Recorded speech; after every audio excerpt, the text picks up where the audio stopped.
જ્યારે ભીતરના મૌનનો હિસાબ શબ્દોમાં મંડાય અને થીજી ગયેલા વિચારોને નવી દિશા મળે ત્યારે જન્મે છે એક સાચી અભિવ્યક્તિ.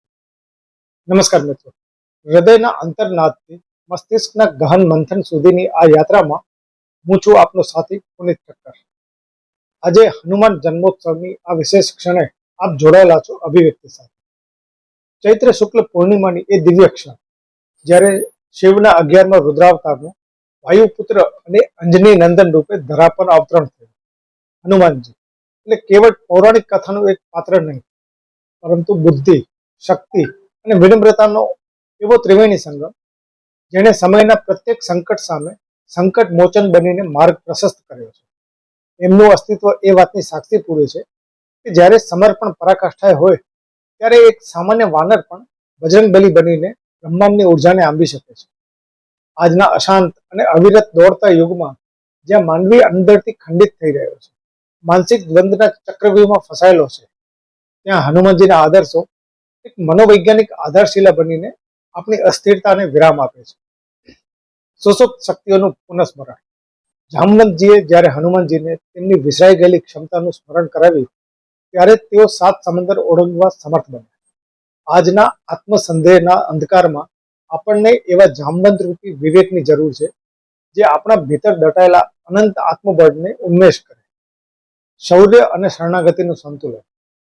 જે લંકા દહન કરી શકે છે એ જ હનુમાન પ્રભુ રામના ચરણોમાં અત્યંત લઘુતા અને વિવેક સાથે બિરાજમાન હોય છે.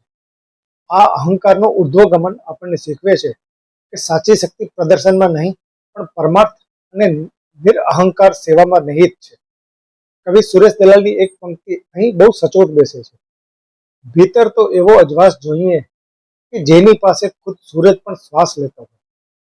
હનુમાનજી એટલે એ જ ભીતરનો અજવાસ જે શક્તિશાળી હોવા છતાં અત્યંત વિનમ્ર છે.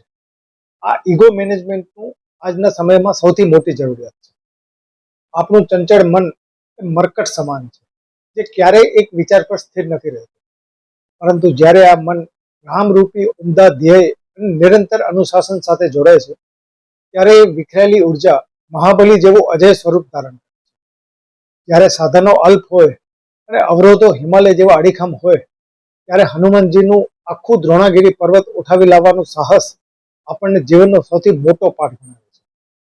જ્યારે મુશ્કેલીઓનો કોઈ તૈયાર ઉકેલ ન મળે ત્યારે પોતાની સંકલ્પ શક્તિથી નવો વિકલ્પ સર્જવો એ જ સાચો પુરુષાર્થ છે. મિત્રો, હનુમાન જન્મોત્સવ એ માત્ર પરંપરાગત પૂજનનો ઉત્સવ નથી, પણ એ આપણા ભીતર રહેલા ભય પર અભયનો વિજયનો શંખનાદ છે.